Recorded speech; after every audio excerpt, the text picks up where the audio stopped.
निवडणुकीनंतर आणि आपला पदाचा राजीनामा दिल्यानंतर पहिल्यांदाच बच्चू कडू जे आहे ते आता आंदोलनाच्या मैदानात उतरणार आहे आणि हे आंदोलन जे आहे ते नवखं असणार आहे, कारण विदर्भात साधारणतः मेंढपाळ नाही, मात्र त्या मेंढपाळांसाठी जे आहे ते बच्चू कडूंचे अमरावतीमध्ये आंदोलन असणार आहे। आपण पाहतोय की मोठी गर्दी आंदोलनासाठी झालेली आहे। बच्चू भाऊ, तुम्ही आंदोलक म्हणूनच प्रसिद्ध आहे आणि आता सरकारमधून बाहेर पडल्यानंतर तुमचं हे पहिलं आंदोलन। हिंदू मेंढपाळांचे प्रचंड हाल आहे, म्हणजे त्यांनी जगाव कसं असा एक प्रश्न आहे।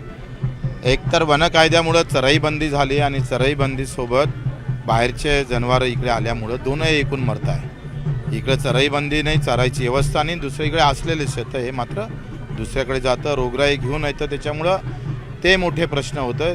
म्हणजे चराईचा तर मूळ प्रश्न आहेच, त्यांना शिक्षणाची व्यवस्था पूर्णतः कोलॅप्स झालेली आहे। कुठं मुलांना शिकावं, कारण भटकत राहावं लागतं, त्याची व्यवस्था सरकारनं पाहिजे तशी केली नाही, घरकुलाची व्यवस्था नाही आहे। आणि मग या सगळ्या ह्याच्यामध्ये एखादं मेंढर आकस्मिक मेले तर त्याला भरपाईसुद्धा दिल्या जात नाही। अशा या विचित्र अवस्थेमध्ये हे मेंढपाळ कित्येक वर्षापासून संघर्ष करत आहे। त्यांच्या आग्रहास्तव आम्ही या आंदोलनामध्ये सहभागी झालो आणि यासोबत आमच्या हिंदू शेतकऱ्यांच्या पीक कर्जमाफीचा पण विषय आहे। म्हणजे जर आपण पाहिलं तर वरते हिंदुत्ववादी सरकार आहे, खाली पण हिंदुत्ववादी सरकार आहे। बटेंगे तो हिंदू किसान नहीं रहेंगे असं आता आम्हाला म्हणावं लागेल, कारण कर्जमाफीची घोषणा केली, पण कोणत्या वर्षातलं कर्ज माफ करता? या वर्षातलं करता, पुढच्या वर्षातलं करता, अर्ध करता का मग त्याच्यापेक्षा अर्ध करता, ते काही मुख्यमंत्री सांगायला तयार नाही। आता जर 31 मार्चच्या आज जर आम्ही कर्ज भरलं नाही तर आम्हाला 6% व्याजमाफी भेटणार नाही, आणि 6% व्याजमाफी भेटली नाही तर पुढच्या वर्षीच्या कर्जापासून मुक्त व्हावं लागेल आणि मग पुन्हा हिंदू शेतकऱ्याला आत्महत्या करावं लागेल। हिंदुत्ववादी सरकार असताना जर इथला हिंदू शेतकरी मरत असेल तर ते आम्ही सहन करणार नाही। पण बच्चू भाऊ, तुम्ही या हिंदू शब्दावर जोर देता, वरती सगळं हिंदुत्ववादी सरकार, आणि तुमचं आंदोलन आता हिंदू शेतकऱ्यांसाठी। हिंदू शेतकरी, हिंदू मेंढपाळ जे कष्टकरी आहे, हिंदू मजूर असेल, कारण आता हिंदुत्ववादी सरकारकडून हिंदूचीच अपेक्षा करावं लागेल, आणि हिंदूच जर मरत असेल तर मग हिंदुत्ववादी सरकारचं काम तरी काय याच्यात?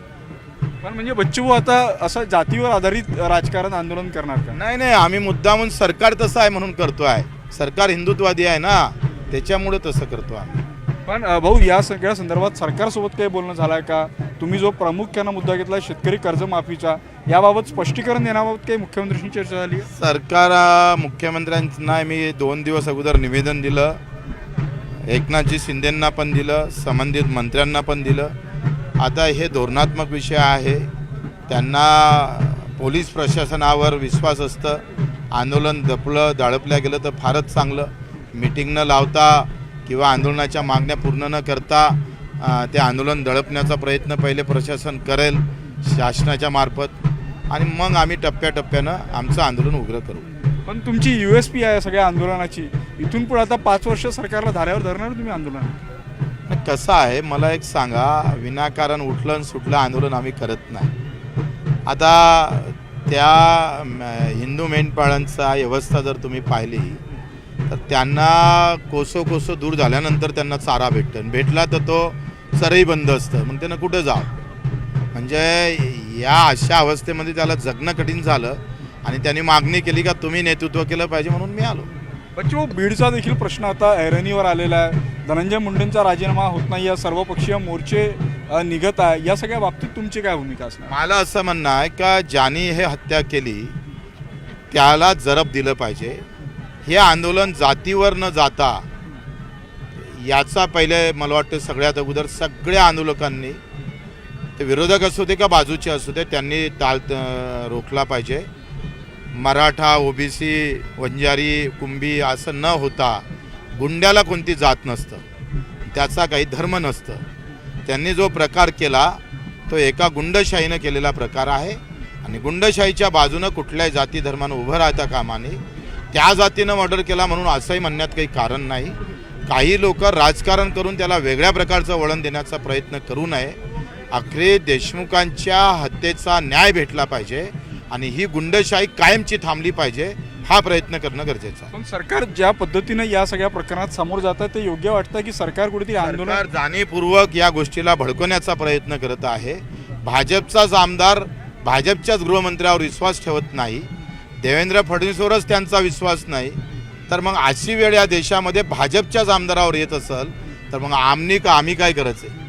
पण धनंजय मुंडेंचा राजीनामा व्हावा अशी मागणी आहे तुमची? तो त्यांच्या पुरता मर्यादित विषय आहे. त्यांनी राजीनामा का द्यावा, का मागणी केली, त्यांचा डायरेक्ट हस्तक्षेप आहे का, असं तर कारवाईनंतर जर माझं म्हणणं आहे निवळ आरोप करून आरोप सिद्ध झाले का राजीनामा दिला पाहिजे. आरोप सिद्ध झाले पाहिजे. आरोप सिद्धसाठी का तुम्ही काय असेल तो प्रयत्न करा आणि आरोप सिद्ध होत नसेल तर मग काही अर्थ नाही.